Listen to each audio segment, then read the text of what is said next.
Alhamdulillah nahmaduhu wa nasta'inuhu wa nastaghfiruh wa na'udzu billahi min shururi anfusina wa min sayyiati a'malina may yahdihillahu fahuwal muhtadi wa may yudlil falan tajida lahu waliyyan mursyida.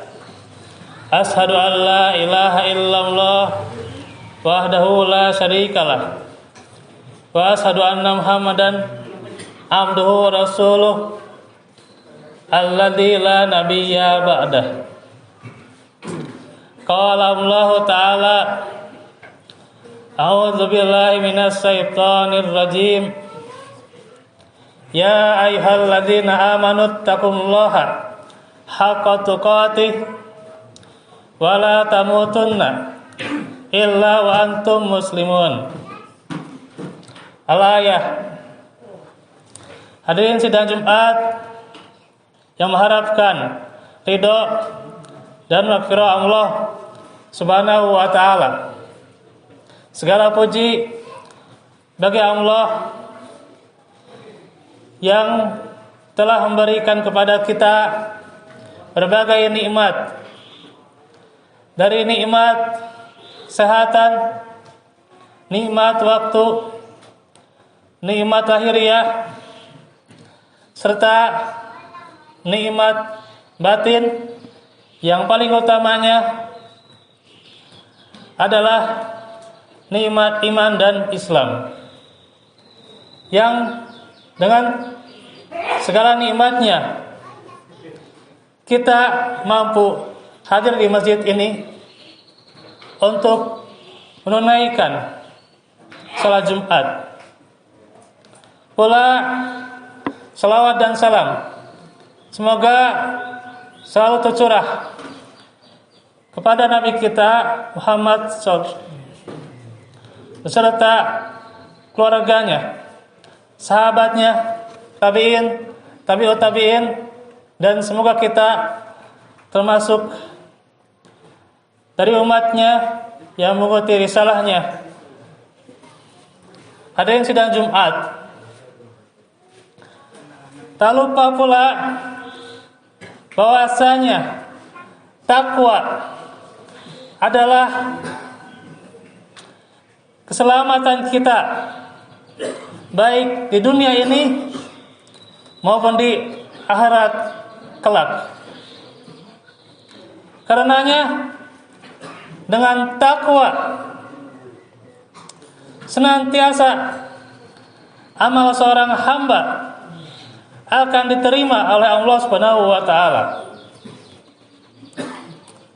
Hadirin sidang Jumat, ketika berbicara masalah akhirat yang tentu kita akan semuanya merasakan kematian, yakni disebutkan di dalam 3 ayat yang mulia oleh firman Allah, di antaranya dengan awal lafal yang sama, yakni kullu nafsin dha'iqatul maut. Setiap yang bernyawa pasti akan merasakan kematian. Maka dengan 3 ayat yang diterangkan di dalam Al-Quran mengenai setiap yang bernyawa akan mati, ini sudah cukup. Karena para ulama mengatakan cukuplah kematian ini sebagai nasihat bagi seorang hamba akan menjauhi berbagai dosa dan kemaksiatan dan menjauhi berbagai macam pelanggaran.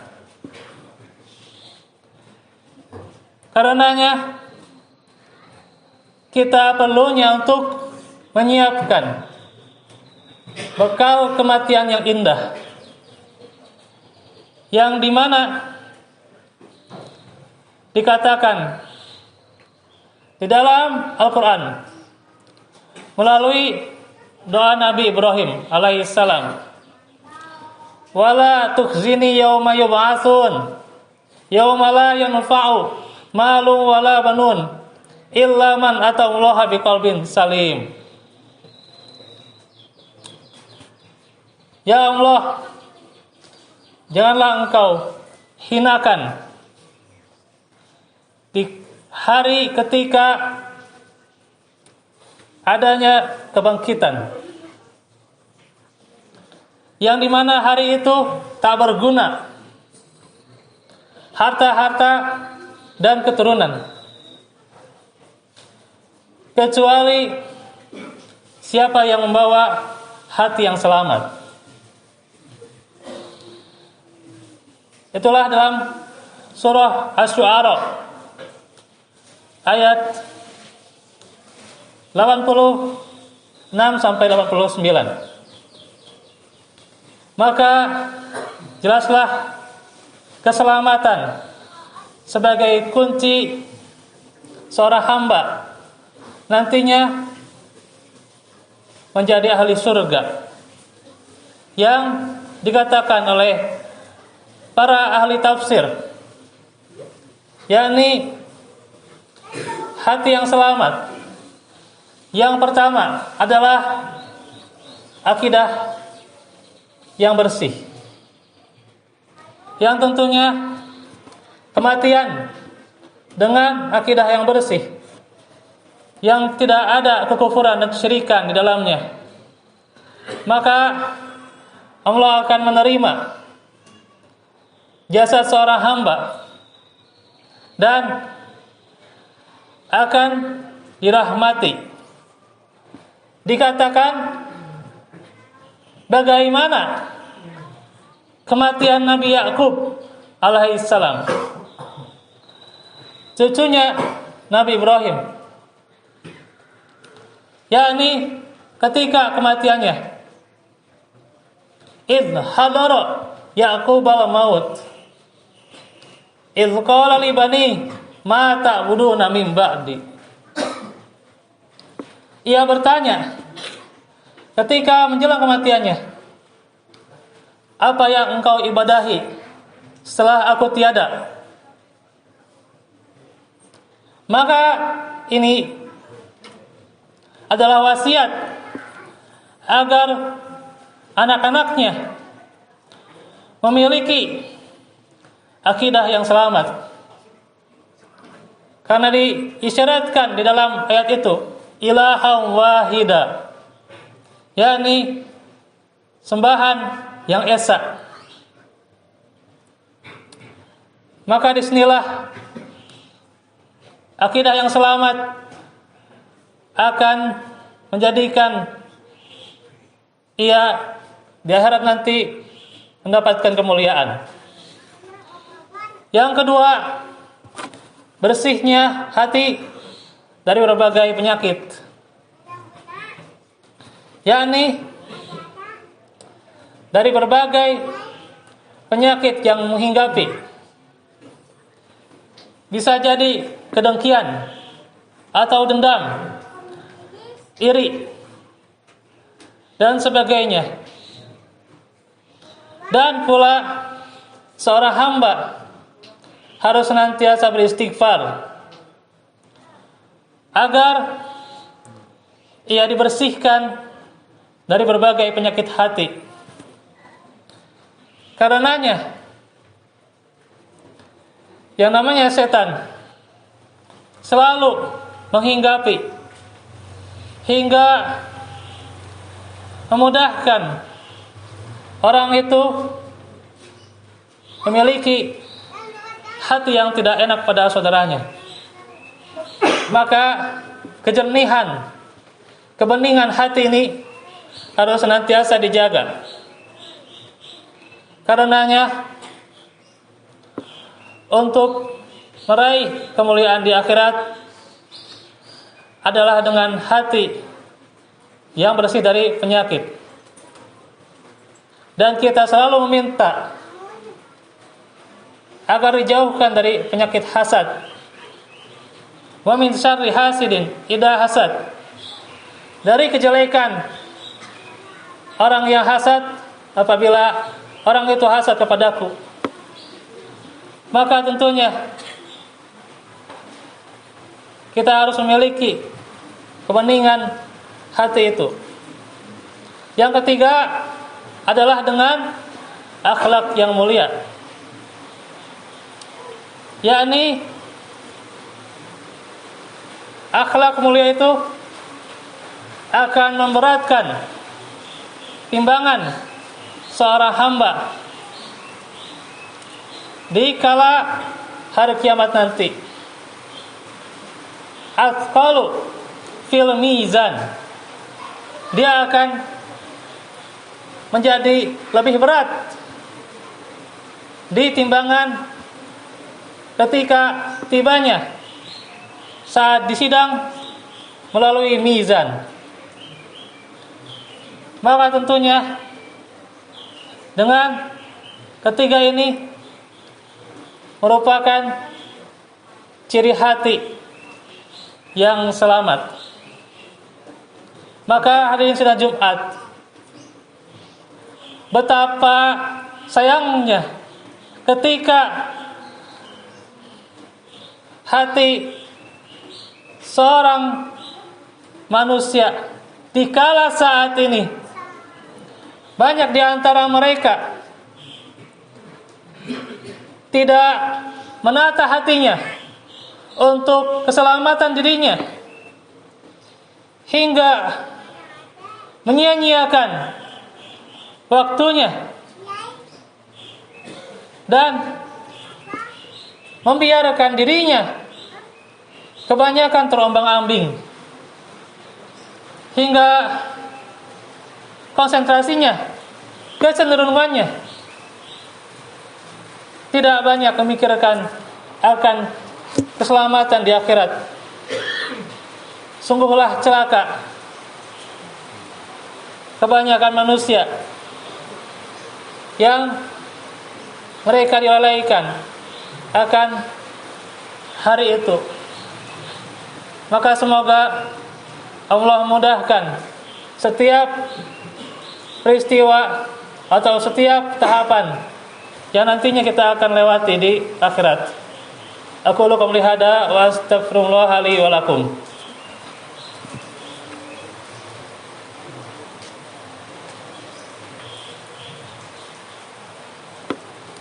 Alhamdulillah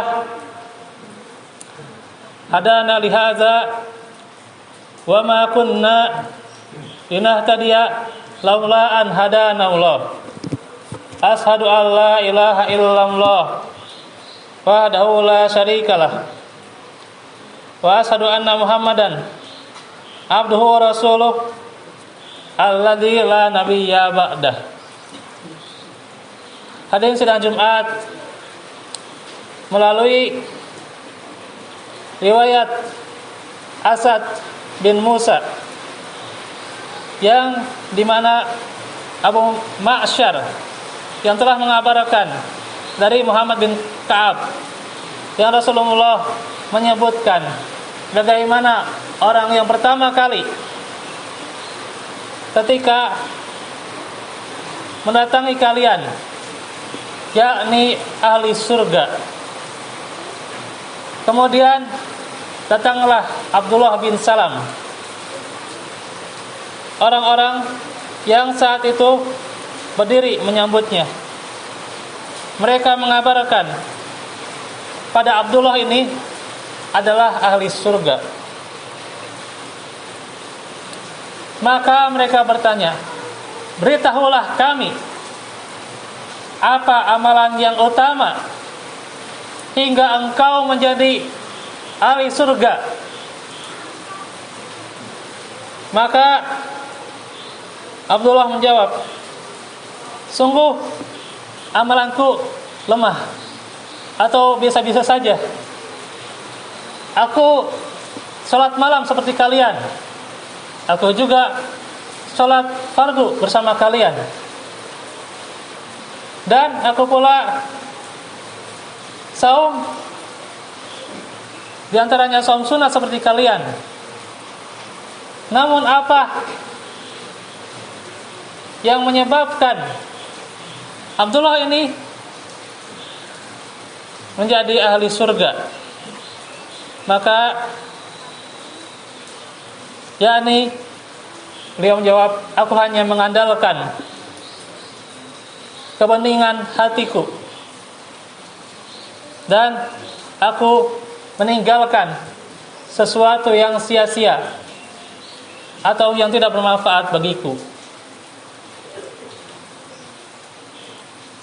Dari yang diriwayatkan Ibnu Rajab Al-Hambali yang beliau tulis dalam kitabnya Jami'ul Ulum wal Hikam, maka tentunya kita ambil pelajaran yang dimana ahli surga yang memiliki hati selamat tak pernah terbetik hatinya untuk buruk sangka baik kepada Allah atau kepada makhluknya. Dia tidak ada buruk sangka atau tak ada rasa dendam maupun iri hati, serta yang menjadi ciri khas seorang mukmin yang meraih surga Firdaus, yakni dikatakan walladzina hum anil lagwi mu'ridun, menjauhi perkara-perkara yang tidak bermanfaat, baik ucapannya atau tindakannya. Maka itu adalah ciri-ciri orang yang beriman yang dikatakan oleh Allah, qad aflahal mu'minun. Sungguh beruntunglah orang-orang yang beriman. Dan dikatakan alladzina yarisuna al-firdaus hum fiha khalidun. Merekalah yang mewarisi surga Firdaus dan mereka kekal di dalamnya. Maka tentunya semoga kita dimudahkan untuk menjadi ahli surga. Karenanya seorang manusia atau makhluk manapun ciptaan Allah tidak akan kuat dia menanggung siksaan di neraka. Karenanya kita berharap agar melewati berbagai ujian, baik ujian di dunia ini dan pula nanti di akhirat nanti, agar kita menjadi hamba yang selamat dunia dan akhirat. Demikian untuk khutbah singkat pada kesempatan ini. Kurang lebihnya mohon maaf. Yang benarnya hanya dari Allah, dan juga yang salahnya adalah kesalahan dari diri pribadi. Semoga Allah mengampuni dosa-dosa kita. Ditutup dengan doa. Alhamdulillah, assalatu wassalamu ala Rasulillah. Rabbana atina fid dunya hasanah wa fil akhirati hasanah wa qina adzabannar.